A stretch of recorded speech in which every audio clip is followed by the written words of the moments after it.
Syro Malabar Catholic की आबादी कितनी है? 40.2% क्रिश्चियन। लैटिन कैथोलिक क्रिश्चियन की आबादी कितनी है? 13.2%। मलंकारा ऑर्थोडॉक्स सीरियन चर्च, उनकी परसेंटेज कितनी है क्रिश्चियन की? 8%। जैकोबाइट सीरियन चर्च, उनका कितना है? 7.8%। Syro Malankara Catholic 7.60%। Syrian Marthoma 6.60%। CSI Protestant 4.40%।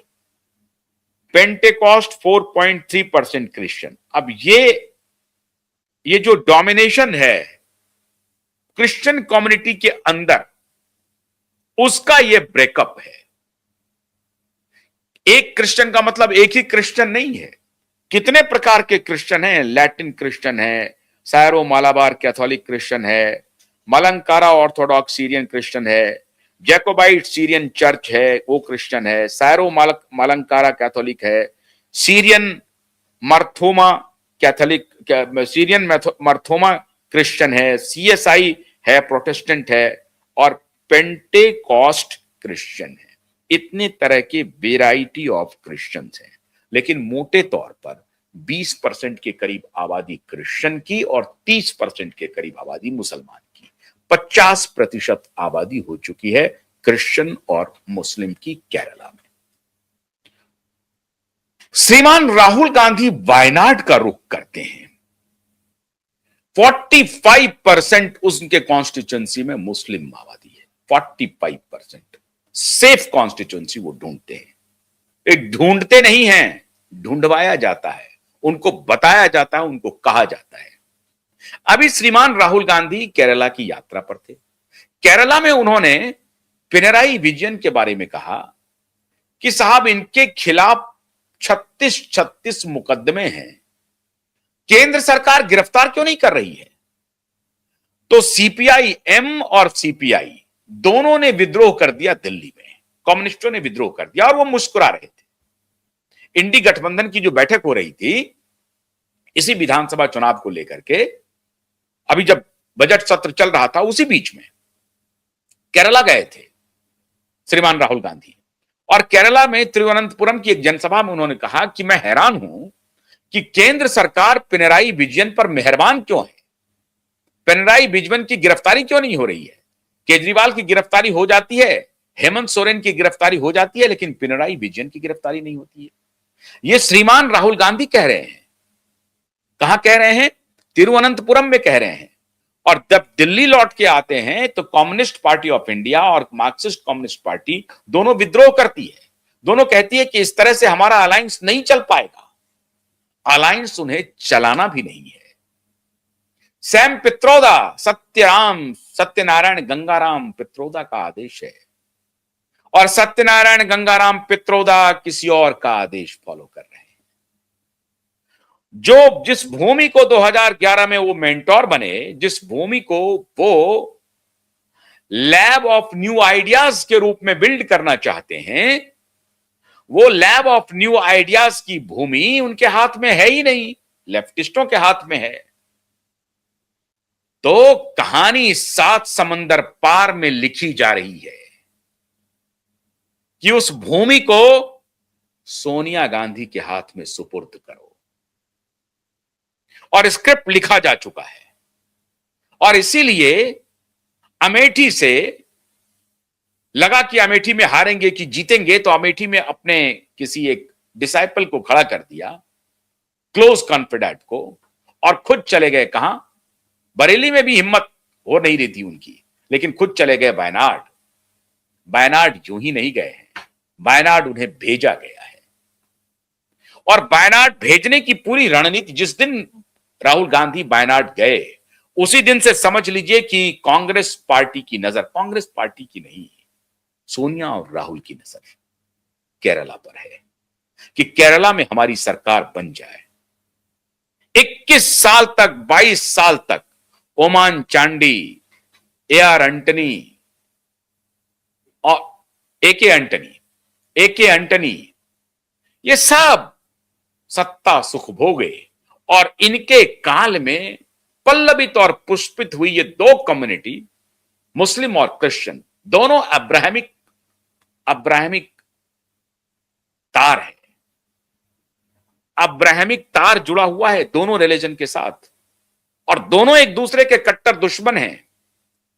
इस्लाम भी और क्रिश्चियनिटी भी, दोनों एक दूसरे को देखना नहीं चाहते हैं, लेकिन दोनों निकले हैं एक ही जगह से, लेकिन मानने को तैयार नहीं है कि हम दोनों एक ही हैं। दोनों के बीच में तकरार है, लेकिन इस दोनों को तुष्ट करने के लिए राहुल गांधी और सोनिया गांधी एक बहुत बड़े सिपहसालार भारत में है। भारत का कोस्टल स्टेट केरला, मैंने आपको बताया कि इस्लाम का पहला प्रादुर्भाव भारत भूमि पर केरला में ही हुई, और उस वक्त वो कोई बड़े इन्वेडर नहीं थे, वो लड़ाका के रूप में नहीं आए थे, वो व्यापार करने आए थे, व्यापारी के रूप में आए थे। इसलिए हमारे समाज ने उनको अडॉप्ट भी कर लिया, हमारा सनातनी समाज उनको अडॉप्ट कर लिया, इतना अडॉप्ट कर लिया कि उन्होंने मस्जिद बनाई, मस्जिद बना लिया, क्योंकि 629 ईस्वी में मार काट करके मंदिर तोड़ करके मस्जिद बनाने की घटना नहीं है। हालांकि इसमें अभी और भी इतिहासवेत्ताओं को अंदर जाना पड़ेगा, देखना पड़ेगा, लेकिन जो वामपंथी इतिहास को कुछ पल के लिए मान लेते हैं, तो उस वक्त वहां पर कोई रिगर नहीं है, कोई लड़ाई नहीं है, दो समुदाय के बीच में लड़ाई नहीं है कि हम तुमको मस्जिद बनाने नहीं देंगे और उन्होंने जबरदस्ती मस्जिद बनाई, ऐसा नहीं है। मस्जिद बना है तो दोनों समुदाय की सहमति से बनी है।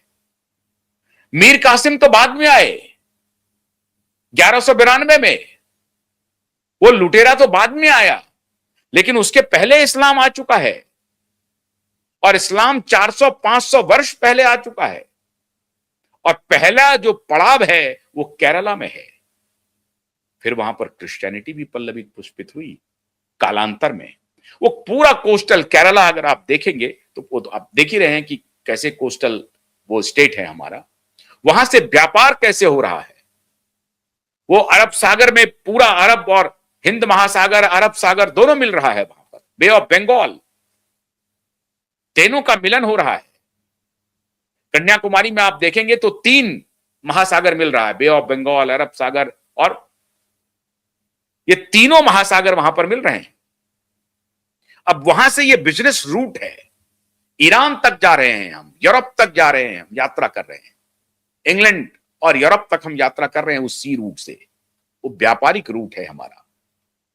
अब ये जो कोस्टल स्टेट है मित्रों, वो क्यों, उस पर सोनिया की नजर क्यों है, राहुल की नजर क्यों है? सोनिया और राहुल को इंटरनेशनल प्रेशर कह रहा है कि उस स्टेट को कब्जा करो। सत्यनारायण गंगाराम पित्रोदा इसकी रूपरेखा 7 समंदर पार बैठ करके बना रहे हैं कि केरला जीतो। क्यों केरला जीतो? एग्जाम्पल देता हूं। कोविड का दौर याद है आपको? पहला जो आउटब्रेक होता था कोविड पेशेंट का, सबसे पहला आउटब्रेक होता था केरला में। ये लैब ऑफ न्यू आइडिया है। हेल्थ केयर को लेकर के वहां पर सत्यनारायण गंगाराम पित्रोदा ने बड़ा इंफ्रास्ट्रक्चर क्रिएट किया, और टेक्नोलॉजी का भी बड़ा इंफ्रास्ट्रक्चर क्रिएट किया। वहां से वहां के समाज में समृद्धि आई। वो लेबोरेटरी बनाया, वहीं पर वायरस पाया गया, वहीं पर पेशेंट पाया गया, वहीं पर क्वारंटीन किया गया, वहां से माहौल बनाया गया। क्यों? क्योंकि वो लैब ऑफ न्यू आइडियाज है। बाकी तो पूरी दुनिया मूर्ख है, बिहारी मूर्ख, बंगाली मूर्ख, मराठी मूर्ख। उसके बाद महाराष्ट्र में भी होता था, क्योंकि उनके लैब ऑफ न्यू आइडिया के जो दलाल थे उस वक्त सत्ता में थे महाराष्ट्र में। केरला के बाद अगर आउटब्रेक होता था तो मुंबई में होता था, क्योंकि ठाकरे परिवार इनके साथ अलाइन थे। तो लैब ऑफ न्यू आइडिया का जो भूमि है वो बाय हुक एंड क्रुक इस परिवार को चाहिए, पार्टी को नहीं चाहिए, परिवार को चाहिए। और मैं पूरी जिम्मेदारी के साथ इस बात को कह रहा हूं, पूरी जिम्मेदारी के साथ। परिवार को क्यों चाहिए? परिवार का ही एक फाउंडेशन है, राजीव गांधी फाउंडेशन। 118 करोड़ रुपए का डोनेशन है bill and Melinda Gates foundation